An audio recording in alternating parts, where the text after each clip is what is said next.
Rob Browne in Memphis, Brendan Martin in Ocala, a lovely town in Florida, and it's got a lot of things going it's for got it. sunshine and horses and people running around in shorts and all that stuff. Welcome to the show. It's Friday show. TGI summer. Up. It's Friday. It's summertime. It's summer solstice. Get your DoorDash coffee. Yep, and take a picture with your phone of the QR code. We are broadcasting live on Twitter, YouTube, Facebook, 7 channels. And of course, if you miss us live, you can always watch us later. Hey, we're going to get right to it. We got a lot happening in the College World Series this weekend out in Omaha. Jacques Doucet, WAFB Channel 9, joins us. Thank you, Jacques, so much. Frank Duffy, Doug Dean, lot to cover. David Schultz from Lafayette. Schultzy cast will be on about 15-17 after to give the Sunbelt side. Frank on a boat in Grand Isle, Louisiana. Let's do this. Jacques, I know you got about 12, 14 minutes. Thank you. Let's talk about, there's something, the DNA in those LSU baseball players is different from us mere mortals, okay? Have you and the scientists at LSU in Baton Rouge figured out what it is? Because what happened Wednesday night was epic. And I wouldn't say unbelievable because sports always surprises us. But good morning. Yeah, good morning. Johnny Eads from our station's been doing a great job covering this team for the last week plus. Now that they're in the National Championship Series, I came up to cover, just got here last night. And LSU baseball certainly did a lot to win that game the other night to make their way to the Championship Series. I think Arkansas did their share to lose it as well. Some crazy plays there in the ninth inning. It was funny. I was in Baton Rouge seeing Rock and Roll Hall of Famers Hart that night, Ann and Nancy Wilson in their 70s still jamming. And as they were closing the show with Barracuda, dun, dun, dun, dun, dun, dun, dun, we were watching on our phone, and that's when LSU won the game at the same time. So it was pretty cool. Pretty simultaneous events there. Hey, look, you can't beat that. Jacques, this is Jay Johnson's 4th year at LSU. And he's won 1 World Series. He's already playing for another one. He came from the Pac-12. Was this team on your radar as an Omaha finalist about 6 weeks ago? I don't think many people watched this team during the year and said, oh, yeah, they're a national championship team. I heard a lot of people saying, yeah, they'll make it to Omaha and they might win a game or two, but I don't think they've got national championship stuff. And I would have to agree with that. Now, maybe that's because we got really spoiled in 2023 with the talent on that team when you've got Paul Skeens and Dylan Cruz, the 2 top picks in the draft, and Trey Morgan and Braden Jobert and all these great players on the team. And so, and you're playing in the SEC too. I mean, every weekend is like a super regional. You could get beat 2 out of 3 a couple of weekends, but they were pretty consistent. And let's not forget that on the regional championship night against Little Rock, they're losing 5-1. And if they lose that game, their season's over with. And they rallied back to win that one and really blew the doors off West Virginia in the super regional. And they've been 3-0 over here, haven't lost the game, which is something the 2023 team can't say. They lost the game that World Series, but I think we kind of felt like this World Series was here. Like a couple of years ago, Wake Forest was an amazing team and whatnot. Arkansas was the favorite, but now you've got Coastal Carolina like that. And now you're going back in history a little bit. 2016, Coastal Carolina came to Baton Rouge, beat LSU in the Super, and went on to win a national title. So that'll be the history connection with these two. Frank, before we lose you at sea, jump in here with Jacques Doucet. Well, thankfully, we haven't shoved off yet. We're still here at my buddy's condo here in Grand Isle. But, look, Jacques' point is with the Tigers going 3-0, it allows us to line up our pitching for this championship round, which is critically important. We have, Cade and Anthony going game 1 and game 2, and that's critically important. So we didn't have to go that extra game, which we would have done if we would not have come back against Arkansas. So it's critically important. Now, the Chanticleers on the same side, they're also 3-0. So everybody's going to be full coming. Chanticleer. Here's the thing. You have to remember, yes, they did beat us and they went on to go win a natty, but we got 6 more of those rascals. And when you play LSU, you're not only playing the team that you're playing, like Jacques said, you're playing the tradition of LSU baseball. And that can be a mental thing. And I think that got a little bit of Arkansas the last 2 games. Jacques, what happened in the 9th inning, you watched it simultaneously. Frank, I think Frank's right. Yeah, well, Shanti, so chant means sing in French, I think.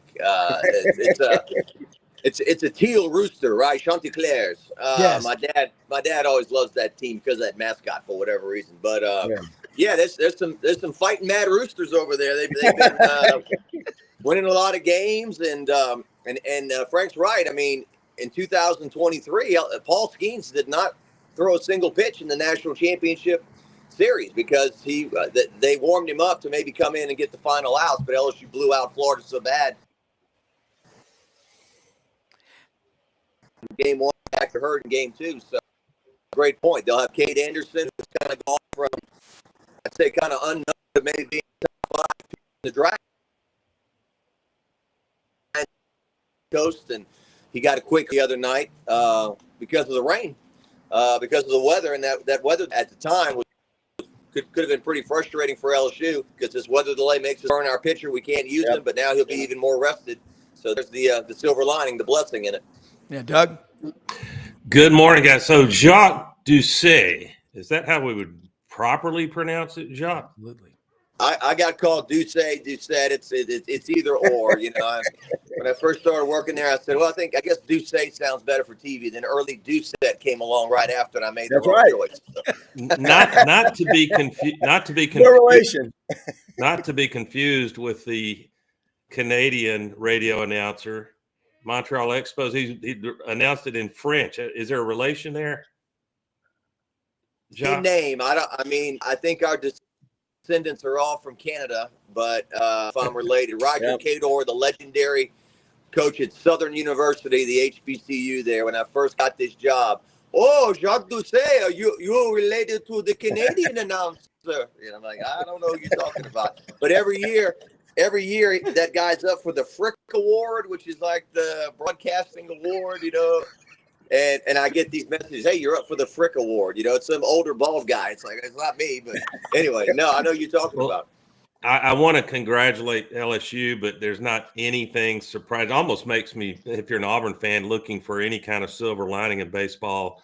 Frank, I don't want to go so far, since you're my kumbadi, to say that I'm pulling for Coastal Carolina. But if they end up going undefeated all the way from whatever point in the season through Omaha, all we can do is tip our hat. And that would be a little bit of consolation, I guess, to Auburn, not having any answers for that pitching staff. Good grief. They've got a throwing motion with a couple of their starters that you just don't see much all year. You want to comment on their pitchers, Jacques?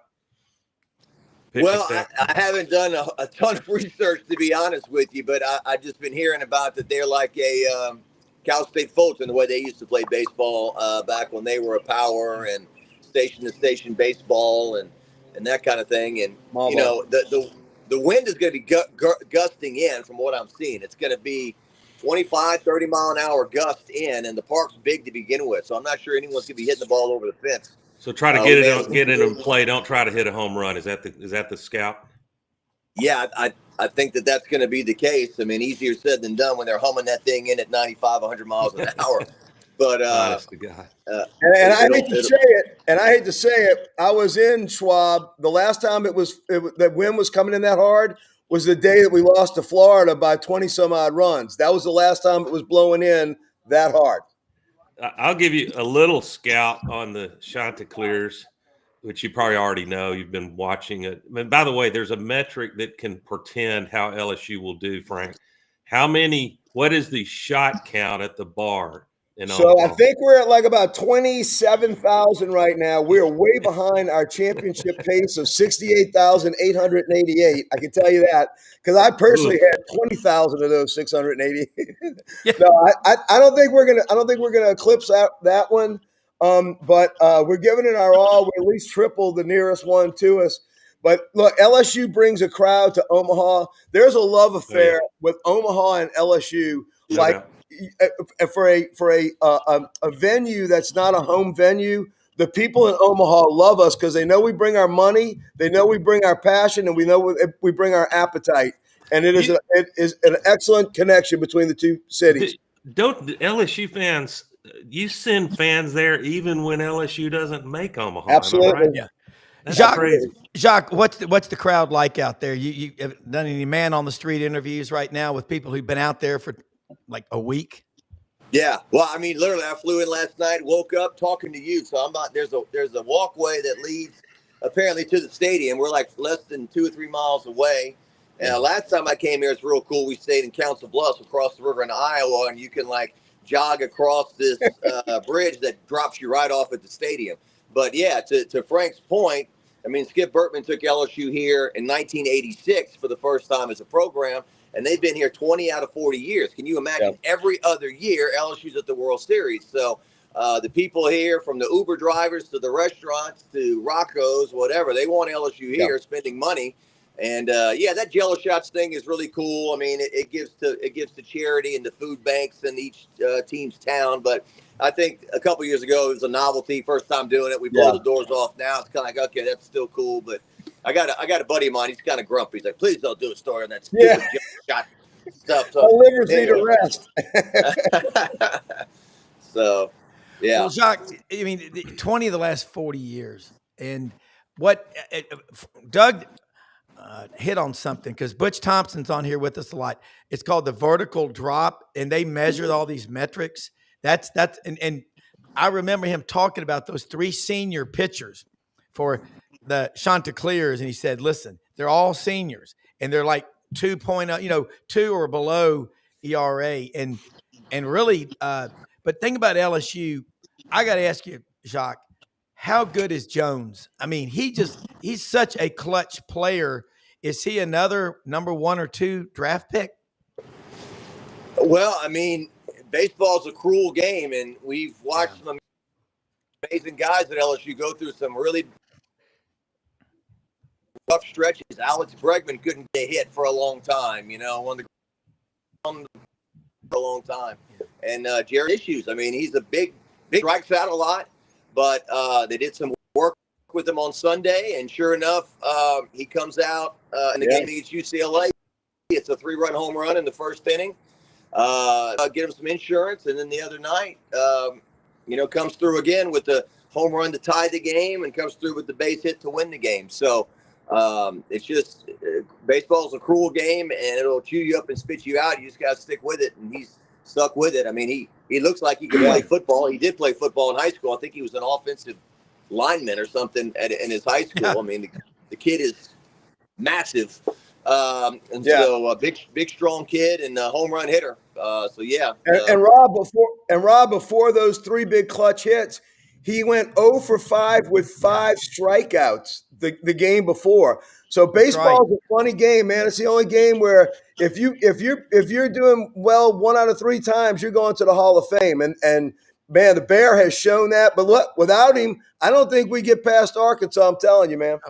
Hey, one of the things, guys, to watch for, and I'm sure you've seen this, what will drive you crazy when you're on defense against the Chanticleers is that those batters have been coached to stay in the box. They don't care if they get hit. They plan on getting hit by a ball. They get more walks that way than anybody. Of course, it's perfectly legal, but it'll drive you nuts.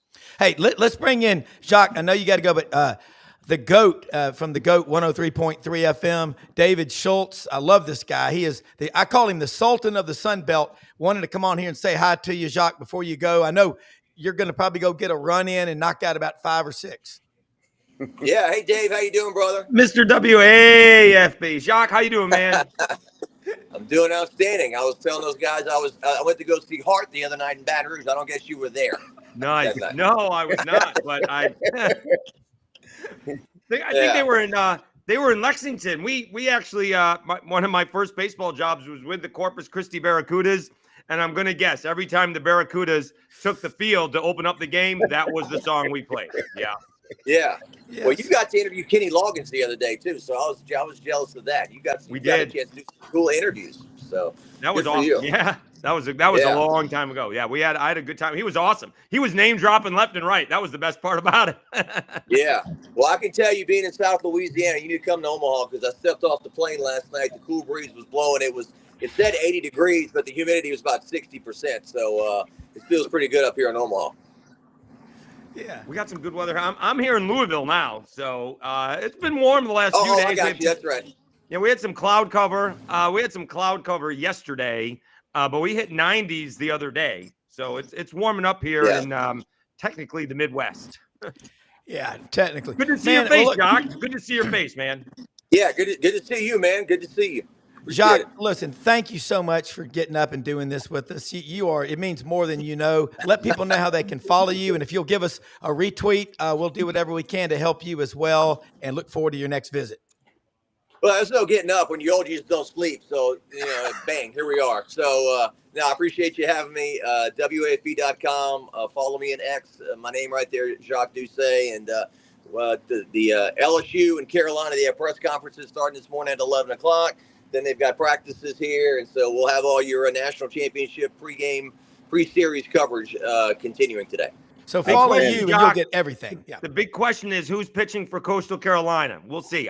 I presume it's going to be Fluky, but it might be Morrison. We'll see. Big question. Yeah, I don't know if they're going to announce that today or not. I know if it was Jay Johnson, he probably wouldn't announce it. So, it's one or the other. It's not a big secret. Yeah, I bet they'll save Morrison to have one more day of rest for Game 2. Well, he has. That's the thing. He has not pitched on short rest for the last month, so that's why I think it's going to be Fluky. But there's no more start after this. That's why they may pitch him. But I presume it's Fluky for that reason. Well, after scrambling in 2023, I'm so happy that our lineup is set up for this championship match. Because 2023, like Jacques said early on, we didn't even have Paul Skeens throw a pitch in the championship series. We've got it set up now. I don't know what they're doing, but I know what we're doing. Jacques, be careful out there. I'm going to be following you. Everybody follow him. I know there's ESPN and all these other ones, but there's only one Jacques Doucet out there live on the ground. Thank you so much. Thanks, guys. Thanks, Jacques. Hey, all the Baton Rouge boys are saying hi. Yeah, and Schultz, you're up in Louisville, locked on Sunbelt. You have been putting out a boatload of content. Wow. And Audrey and I were sitting there. I said, man, you're making people think.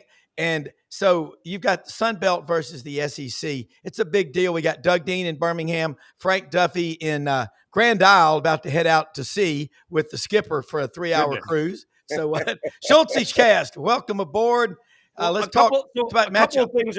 A couple of things are going on at the same time. And, one thing happened out of nowhere, right? So Pete Thamel on Sunday night, in the middle of the LSU ball game, I think. Was it the Coastal ball game? Sunday night, all of a sudden just said, by the way, Louisiana Tech is thinking about joining the Sunbelt. So when that happened, I think it was in the middle of the Coastal game, said he started getting the ball rolling on what was happening with the Sunbelt. And so that was one thing. And now we got Coastal Carolina. And don't kid yourself, the LSU fans found the podcast yesterday. So I know what gets the podcast going. Southern Miss fans engaged, Marshall fans engaged, not so much Coastal Carolina fans. LSU fans engage. All right. I know what my numbers usually are. Yesterday's podcast was the most watched podcast I've ever had. Certainly not complaining about it. But we may have goaded LSU fans to watch today. Love it. Dave, good to see you, my friend. You're the right man. You're the right man to ask this. Would you expect in football that Louisville is loaded for bear this coming season? They got to deal with a quarterback, right? Yeah. I mean, I think the biggest surprise in the whole draft was their quarterback, Tyler Shuck. So we got to figure out who their quarterback is this year. I'm just not sure about Jeff Browne. I'm not convinced about what's going on there.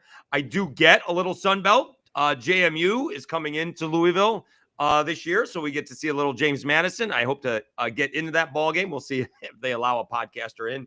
to cover the ball game. So we'll see. I mean, I saw one Sunbelt preview thinking that, I don't know how you can have both if the Sunbelt is wide open and JMU can be a playoff team. I'm not sure you can have both things. So we'll see. I don't know. I want Jeff Browne to be really good. My nephew is a huge Cards fan. So I want them to be good. I'm not quite convinced that Louisville is the end-all, be-all. So we need to find out about who the quarterback is and how they're going to play. So we'll see about that. I'm more concerned maybe about my Orange.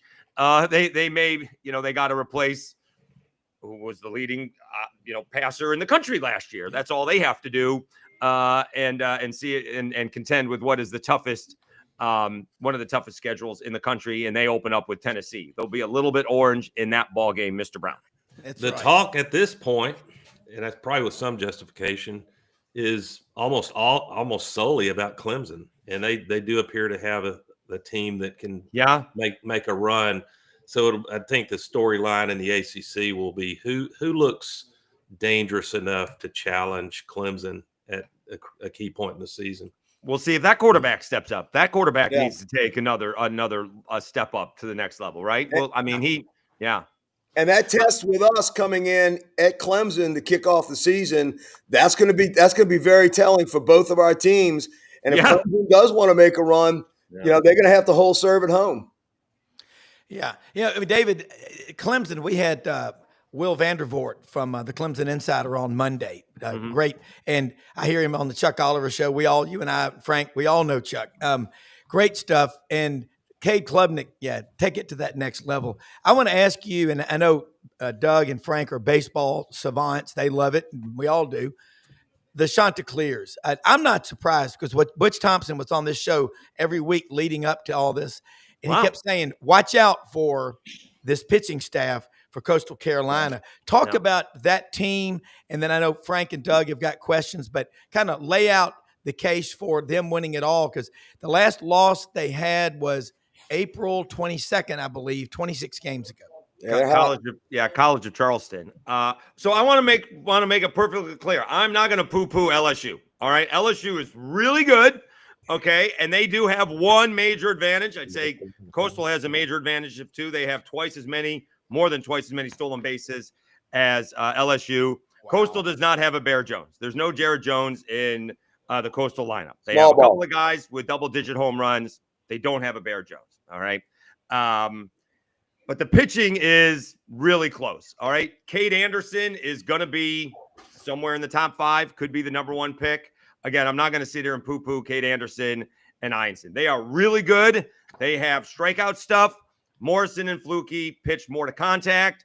But if you look at their numbers, their innings to hits are really good, and their strikeouts to walks are about they don't have as many strikeouts, but their walks are about the same as Anderson and Einstein. So they are really good. I have not seen a lot of Cade Anderson, so what I saw he did to Arkansas was really impressive. And then Morrison basically one-upped him when he gave up a home run to Oregon State and then retired 16 or 17 in a row. So he's really good. And again, like Doug said, Morrison is probably going to wait until Sunday to pitch. He just has not pitched on short rest for a month. So when everything moved up to end the season, right, at all, because of the conference tournament, it goes Thursday, Friday, Saturday, he pitched on Friday. And then the conference tournament, he pitched on Friday. And then for the regional, he pitched on Saturday. And then for the super regional, he pitched on Saturday. And then in the World Series, he pitched on Sunday. So he has not pitched on short rest. Not that he can't there's no next game. So, there's nothing that Kevin Schnall is worried about the next game. So he could. I'm not sure that he would. Now, you guys will appreciate this. Kevin Schnall did pull a Sean Payton, and I'm the smartest man in the room when he did pitch Eichhoff and Cam Flukie to begin the World Series to give Arizona a double look. Now, it all worked out because Eichhoff did come back and pitch on Wednesday, 5 1/3. But the bats came around, and they beat up a Louisville pitcher who hadn't pitched in a month. So it has all worked out. So I think Flukie is going to go against Cade Anderson. I would tell you, the lower scoring the game, Coastal's got a shot. This starts getting into the 5 to 6 run range.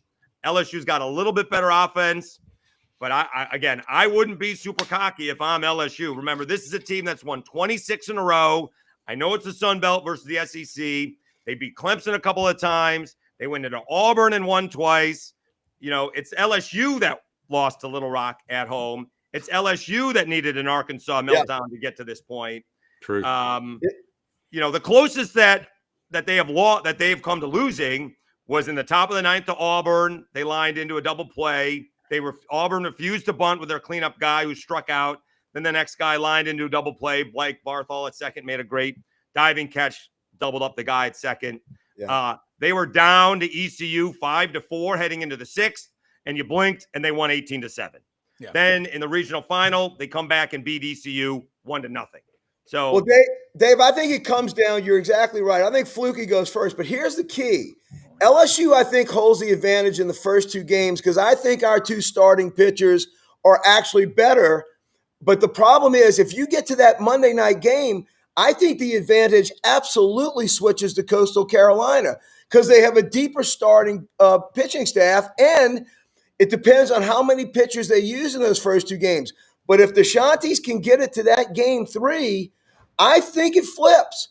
LSU has to win this thing in 2. Because we're so strong in our first 2 pitchers, and it does drop off. It does. Well, Colin pitched pretty well the other day. I agree. I agree. But hey, the other day is different than being game 3 for the championship all on the line. Yeah. I mean, but we've seen that before, right? Yep. The last time, and you know, it is amazing what we forget. You know, we can see the Arkansas kid miss the ball in left field. I seem to remember, and you guys can correct me, didn't Josh Pearson make a spectacular catch with the sun in his eyes in 23? Because if he drops the ball, they lose. Like they're not celebrating. He makes a catch in left field. I'm not sure it was a diving play, but if Trey Morgan doesn't pick up that bunt and scoops it on the suicide, we're out. Yeah. I mean, that's how close the College World Series is. It's 1 or 2 plays. You're right. Yeah, and then, but they had a bunch of guys. Wasn't there like a skinny little freshman who went like 7 innings or something like that? Oh, no, it was the big fat kid came in that Nate Ockenhausen. Yes. And a bunch of guys come up. Pitching against Tennessee and got us into back to Wake Forest. By the way, the greatest college baseball game I ever watched was the 1-0 pitching phenomenal game, and I happen to have seats right behind home plate. And when Tommy Tanks hit that home run, right, everybody in the stands, you could feel it when that ball left the bat. The greatest game. And here's the best thing, Dave. You'll love this because I love the way you paint pictures when you do your features. The coolest thing was when the Wake Forest team lost. All of their fans, not one of their fans left Schwab Field. They stayed and they had a meeting out in right field. And I'm telling you, it had to be a 30-minute meeting, Wake out there. Not one of their fans left. And their fans gave their team coming off from that tough 2-0 loss a standing ovation. And the LSU fans stayed and gave them an ovation and congratulated every one of those Wake Forest fans. It was one of the coolest things I've ever witnessed. And the cameras had been off for 30 minutes. The broadcast didn't see it, but everybody in that stadium saw it. Doug. So Jared Jones. So quickly, one second, Dean. So they have LSU's got Jared Jones that Coastal doesn't. But the one advantage that Coastal has, again, is the base stealers. Oddly enough, opponents have stolen the same amount, have attempted the same amount, 51 attempts against both teams. LSU has only thrown out 13 guys. Yeah, so we're not 38 out of 51. Bodine has thrown out 19. 32 of 51 have been successful. So we'll see. And in a series, and like Frank said, if it goes 3 games, it could be a thing compared to, if you're only playing 1 game to begin with, begin this College World Series. So watch out if Coastal, if they get on base, and there's only been, like I said, 51 attempts. So neither is facing a lot because nobody gets on base against these teams. But see if Coastal can take advantage of what doesn't appear to be great, defensive catching or the pitching being able to hold them on. Of course, Cade's a lefty, so he may be able to hold them on. So again, I'm not going to sit here and poo-poo Cade Nineson, but I would not sell Morrison or Fluky short. They are really good. I agree, but the cool thing is Ianson only has that short amount of pitching. He has a lot of arm left, having that rainout game where he was gone after 2 innings. Eichhoff will be on short rest on Monday. That's the thing. So and you guys know here's the thing about Coastal. They got the 1-2 punch at the back of the bullpen. So they have 2 closers, Carbone and Lynch. Yep. So Doug, jump in here because I know you got some questions, and because this is great stuff. Sorry to break the filibuster. It was a great filibuster. That's quite right. We're all excited this time of year, aren't we? I want to just bring into this some psychology. There's a Dr. Eric Poderat. There's no reason y'all would know about him necessarily, but he is the sports psychologist and a hell of a psychologist for none other than the Los Angeles Dodgers. But his claim to fame, arguably, I heard him present in Kansas City, and I'm making a point in a second about Coastal.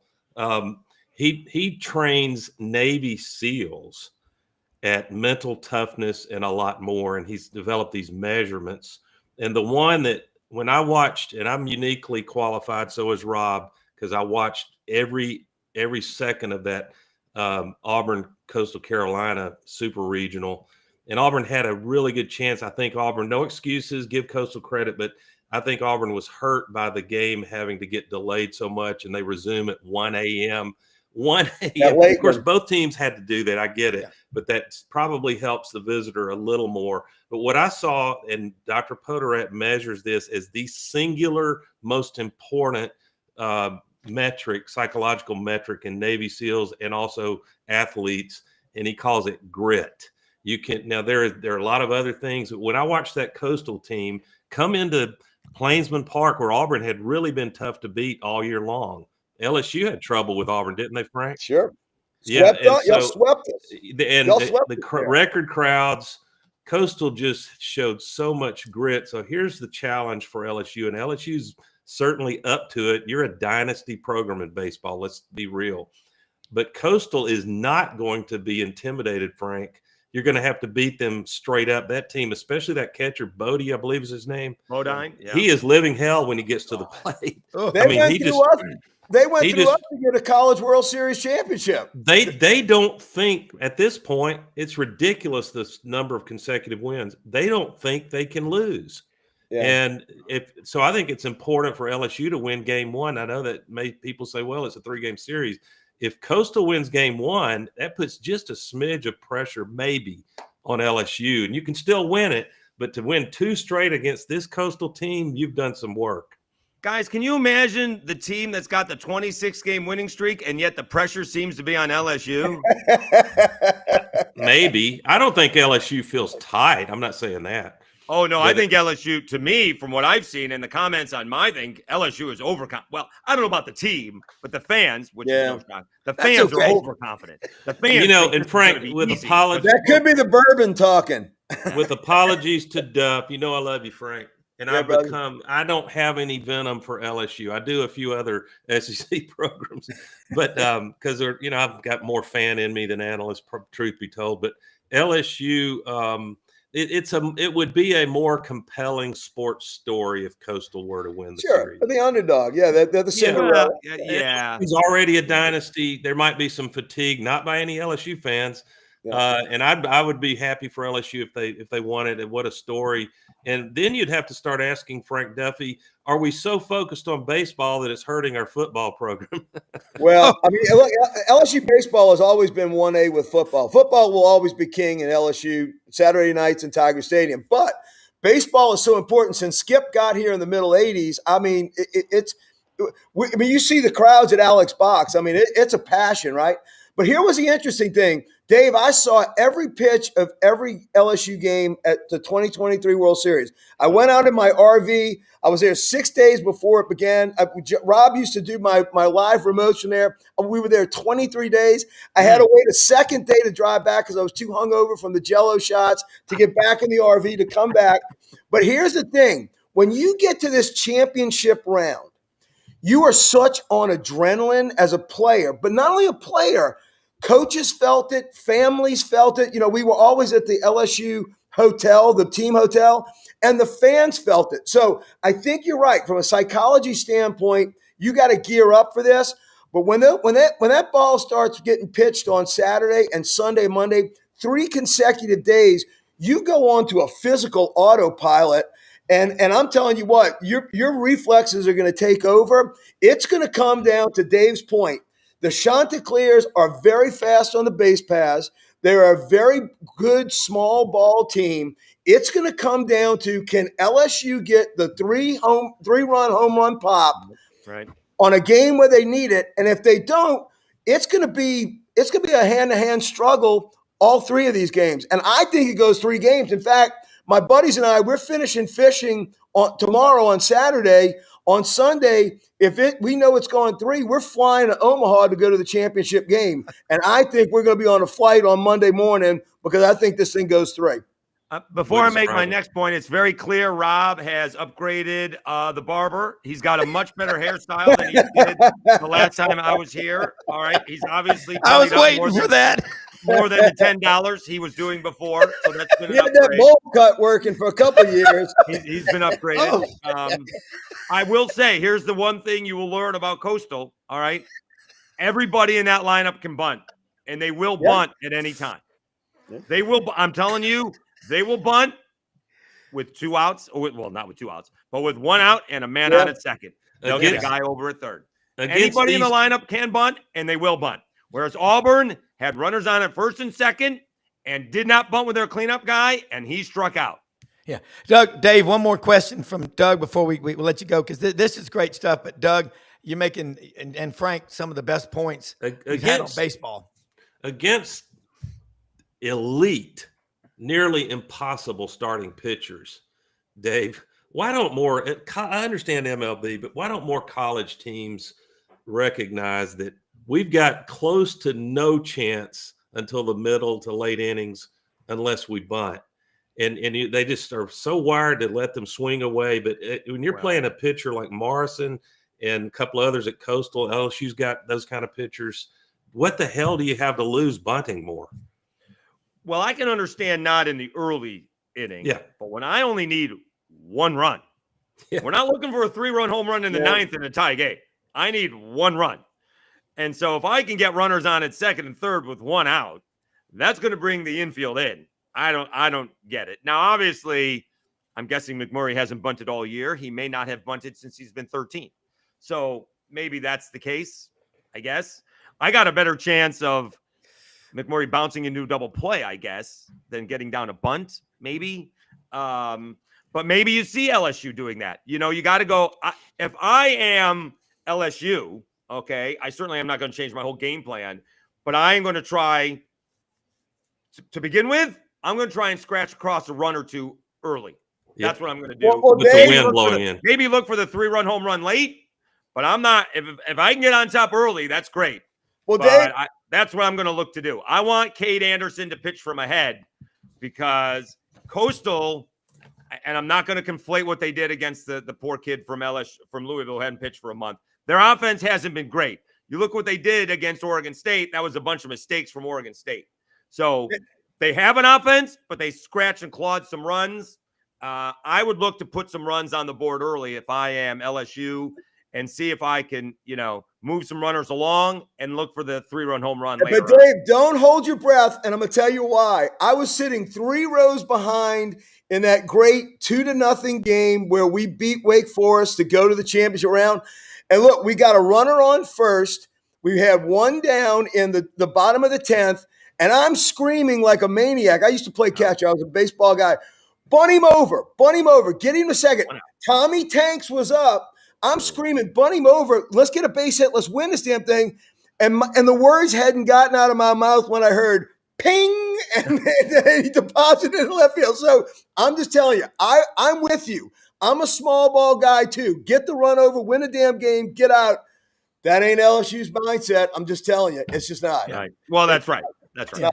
Dave, let people know how they can follow you and your podcast, because this is going to be a fun weekend on social media, watching you and the LSU fans and the Sunbelt going back and forth. So you guys, let's do this again soon. It's at Schultzycast on the Twitterverse on X. It's Locked On Sunbelt, Locked On Sunbelt. It's on YouTube, also on Apple and Spotify, also wherever you get your podcasts. Big help to do the audio downloads. And the plan is to have a crossover episode with our buddy Matt Moscona, Locked On LSU, for a special bonus episode. Holy cow! The Moscona man, absolutely. We may have a half an hour of drinking bourbon. Although I have to work on Saturday. I'm off today. I got to work on Saturday, but there's a good shot we both will be drinking bourbon. The last time I saw Moscona, we were having steaks at Crescent City Steaks in New Orleans on Broad Street, and I can tell you, bourbon was consumed. Dave, I got to mention one thing. You're a horse racing guy, right? You like horse racing, right? I do a little bit. I don't live too far from Churchill Downs. Well, here's what I'm going to tell you. We're going to have Dwayne Lucas is getting honored as the Kappa Sigma Man of the Year. Next Saturday night. They're having a dinner in his honor in Louisville. So a lot of us Kappa Sigs are going to go up. It's going to be a big event.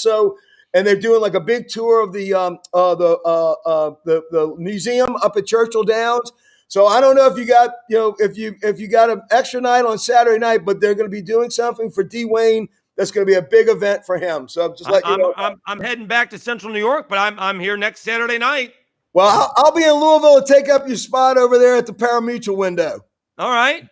Dave, if we just keep having you on the show and you keep broadcasting, maybe we can pull you out of your shell to be just a little more outgoing. I love this guy. Schultzycast. Schultzy's great. A live newspaper. We'll be watching you all weekend and do it again soon. Thank you for sharing your time with us, man. Great talking to you, I will say quickly, I would presume we're going to see some movement and expansion into the Sunbelt over the next couple of weeks. Again, the engagement is amazing, and nothing hasn't happened yet. Texas State hasn't even left the Sunbelt yet, and the engagement has been amazing. So I know we got baseball this week, but we shall see when the expansion happens and when Texas State even decides to leave. It's gonna be fun to watch. Thanks, man. Rob. Frank, we'll see you next week. All right, sounds good, Dave. Nice talking to you, buddy. I'll tell you something. When Doug and Frank, Doug Dean is gone in the witness protection program. There he is.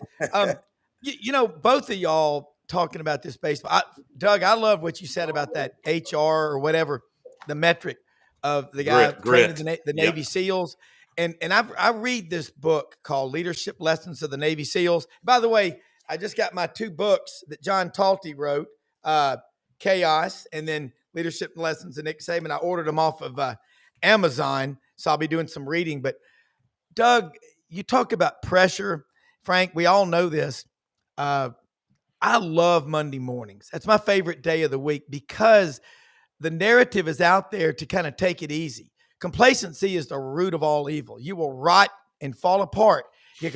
Doug, expand on that, because Dr. Kevin Elko is another guy that I follow, and I've met him before. But you've got a metric that y'all use where you work that's off the charts. Yeah, well, I mean, there's a lot of different ways to assess human behavior, leadership behavior, and some of it, the science. What shocks me is that great companies, too many of them, the science is readily available to be far more predictive of how humans will perform or not under certain situations, under pressure. Y'all still there, Rob? Yeah. Okay, the screen went full, Doug. So it doesn't matter as long as it's a scientifically validated, measured instrument, which one you use. We're huge on the judgment index. That, by the way, off the radar, but Lane Kiffin at Ole Miss is using the same instrument to know which players can handle pressure better, which players are wired differently, which are problem solvers, which might tend to the limelight to be too bright for them, and yet they're a great athlete. So if you can bring some science to bear, you improve your probabilities in different situations. And to me, that's the future of head coaches and assistant coaches, to really get to know, since they don't get them but for a couple of years, that with the new portal and NIL, you got to be very quick and scientific when that player arrives. Assess him, say, okay, we know what to work on. We're not going to carpet bomb him with all 20 types of training, mental training. He needs help on these 2 or 3, and that is especially critical.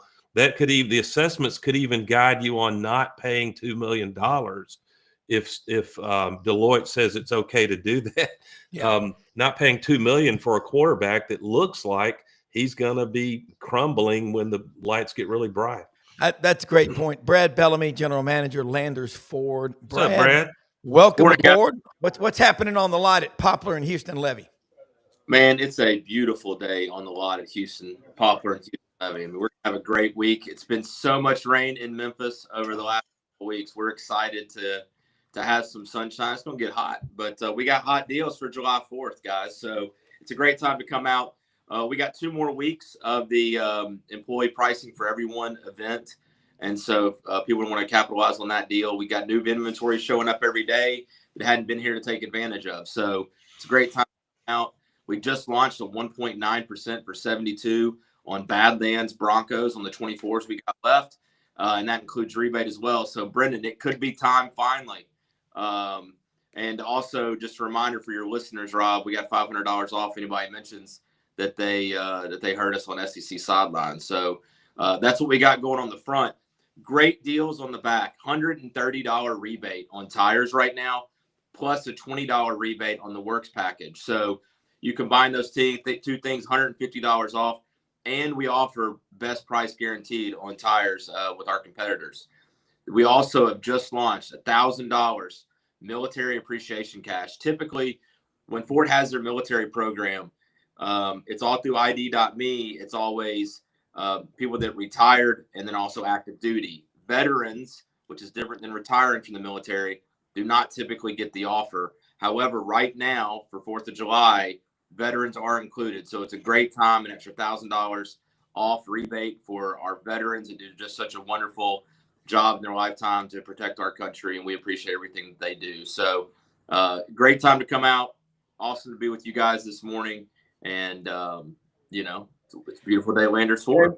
And Brad, I be frank. Hey, Brad, I got to do one other quick thing while we're doing our sponsorships. I got to tell y'all, if you need an attorney in Baton Rouge, my boy Peyton Murphy Law will take care of you. I am here at his beautiful condo in Grand Isle, $1 million condo. We're about to go hop on his yellowfin, go out and catch some reds, catch some snapper. It's going to be a great time. So I wanted to just shout out to my boy Peyton Murphy Law in Baton Rouge. Y'all give him a call if you need help. Hey, I don't want to be in any trouble, but if I do, I definitely will. I need fresh tuna, Frank. Can you help take care of us up here? Hey, look, I think we can get some yellowfin tuna. If they got to take it to me, the novice, to get out there and fish for it, we're in trouble. But we got some good fishermen with us here. And by the way, I got the head auditor for the state of Louisiana here. So y'all were talking about all that follow the money stuff. In case we got to get on somebody, investigate them, I got the head auditor right here. I got to get back to Venice, Louisiana, man. You can catch anything you want within 20 miles going out. I got to tell Rob and everyone, in a matter of weeks, not months anymore, what is it, 68, 69 days till football? 70 days from tonight. Depending on whether you count week 0 or not. But we will be treated to the wild and insane things that happen, not only in game, but pre-game. Here's one from my coach, Coach Pat Dye. I don't care who Auburn hires in the future. My coach will always be Dye for reasons people understand. But you just bond. And maybe it's the era you grow up in. When you're in your prime, whoever that coach is, if they win a little bit. But this happened in the 89 Auburn at Florida State. And as much as I love the Eagle Flight pregame, the most intimidating might be Chief Osceola riding out with that flaming spear, throwing and driving the spear into the ground. But this was related about a Coach Dye line I'll share with you. Wayne Davis said, I remember some of you who were on the field may not have heard the 89 game at Florida State. It was an ESPN game. When Chief Osceola came out on that horse to stab the spear in the ground in the field, the camera guy for ESPN got in the way, and the horse kind of bucked and reared. And it didn't throw the Osceola. I think that's a student, isn't it, Rob? It's they a student, auditioned. Yeah. So Tim Beckman and I were standing behind Coach Dye, and the chief almost fell off the horse. And Coach Dye said, "Some bitch don't even know how to ride a horse." It's just, I miss these coaches. I don't know if that kind of stuff goes on pregame and during games now. It probably does, but it feels like they've all been trained in coach speak, doesn't it? Yeah. I mean, I like the coaches that are I remember you think about, you don't want the microphone. That's unfair to coaches if you've got a mic near them during game time. That's especially if they're trying a Southern accent when they first get introduced. Yeah, and they got to be careful with that. I mean, Brad, these magazines are all out, and you probably have them in the lobby, Lindy's, Athlon's. Now, yesterday, I picked up the SEC specific issue. It's just Lindy's on the SEC alone. Now, nasty defense leads Vols. Vandy's doubling down with Diego. How about this guy? We're going to own the state of Tennessee. Vandy, we got more NIL money. I mean, he better back it up. But for anybody jumping on this one, we got about 10 minutes. The rankings coming out. Everybody, let's give a top 5 in the SEC right now based on 70 days out from kickoff in Waco, Auburn at Baylor. Texas, Georgia, Tennessee, LSU, and Alabama. Texas, Georgia, Tennessee, LSU, and Bama. Okay. Tennessee and Alabama. Like it's like you were tuned up for it. I'm ready to go, baby. I got cash. I'm ready to get to the window. Hey, that Lindy's probably did their own cover for every state. Since, they did. Yeah, I was gonna say Tennessee and Vandy on the cover. I don't think that's going to be a popular seller down there in Texas. No, it's not. No. Yeah, Doug, give me your top 5. With the thing is, with every one of the, I'm going to go chalk like y'all are to a degree. Every one of them has question marks at QB. Am I right? I mean, unless you are drinking the Arch Manning Kool-Aid, and I guess that's fair. But I think Texas is going to feel the pressure. Sark has got to prove to us that he doesn't have 1 or 2 meltdown games, despite having, I think, the roster and depth chart with the highest probability of winning the SEC. So I'll go. This is a little bit chalk. I'll go Alabama. I'm going to catch some hell from Auburn. See the Barner hat I'm wearing. I think Alabama's built to have a fantastic year. Auburn might have something to say about that the last game of the regular season. But Alabama, Georgia, Texas disappoints at 3rd. Auburn is the shocking story, winning 9 games, but it's not enough. You can have a 9-3 season and have 3 or 4 teams still ahead of you.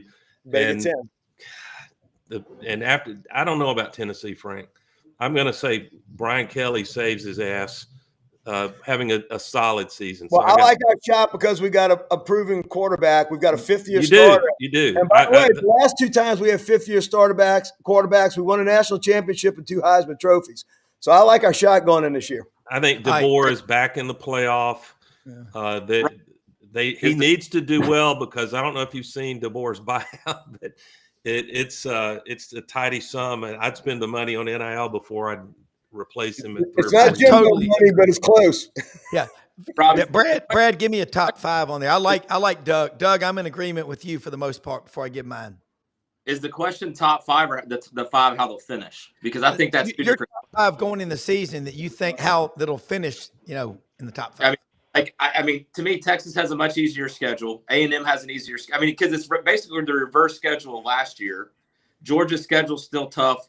I think, and then Florida's schedule's a brutal schedule. Florida's a top 5 team this year. I think they have a quarterback that can get it done, and they showed up the back half of last season.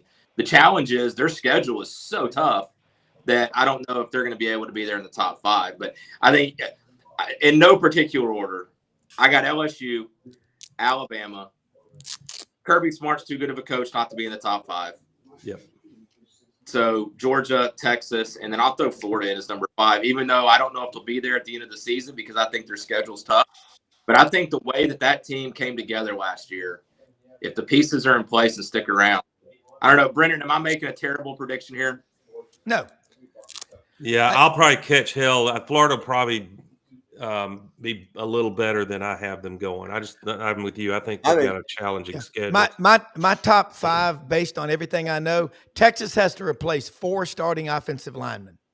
That's not being talked about. I've got Bama 1, Georgia 2, LSU 3, Texas 4, and Florida 5, and then Auburn out there. I got Auburn to win 10, but we'll see how that happens. If Auburn wins 10, they're not going to be in 6th place. Yeah, and exactly. And look at this, Rob. Look at this, guys. We didn't even mention Ole Miss or Texas A&M. Not one of us had those coming out of their mouth.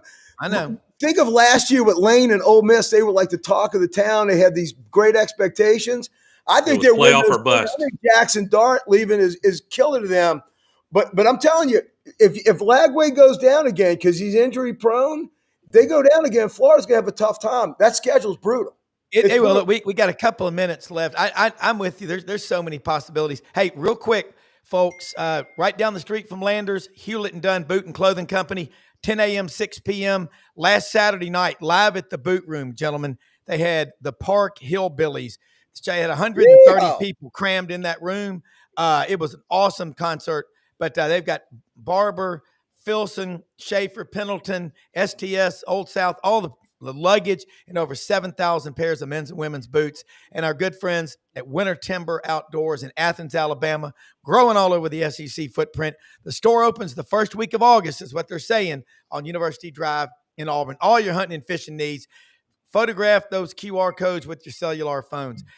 Guys, awesome stuff, man. And I'm Frank, I'm so glad your internet worked, because I thought you were going to be on a boat. Well, I thought we were going out early, but my boy said we're not fishing for speckled trout. We don't have to go till about 11 o'clock. I said that works perfect for this. That's Louisiana time, there man. was some drinking going on. I didn't get to bed till about 2 o'clock, so that would have been a tough start.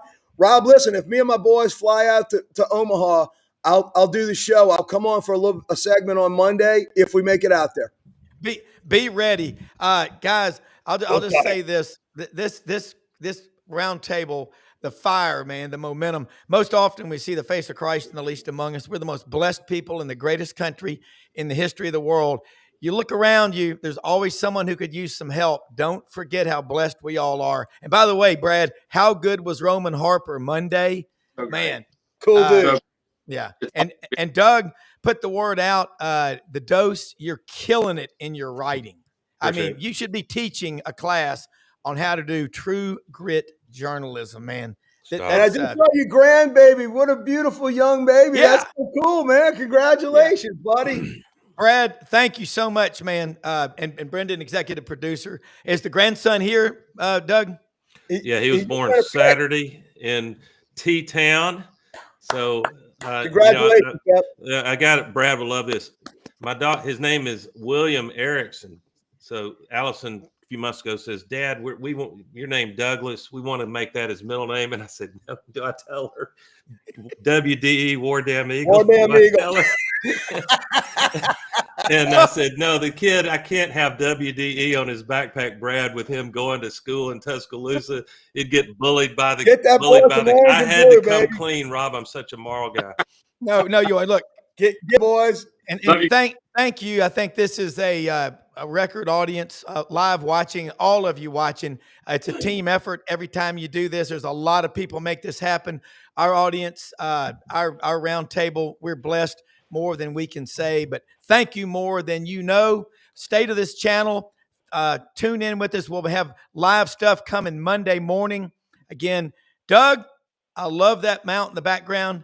Everybody have a great weekend. I want to thank Brendan too. Tremendous elite producer of this show. He does a great job. Absolutely awesome, man. And this channel is going to keep growing because of y'all. That's what we're here for. Have a great weekend, everybody. Good night, John Boy.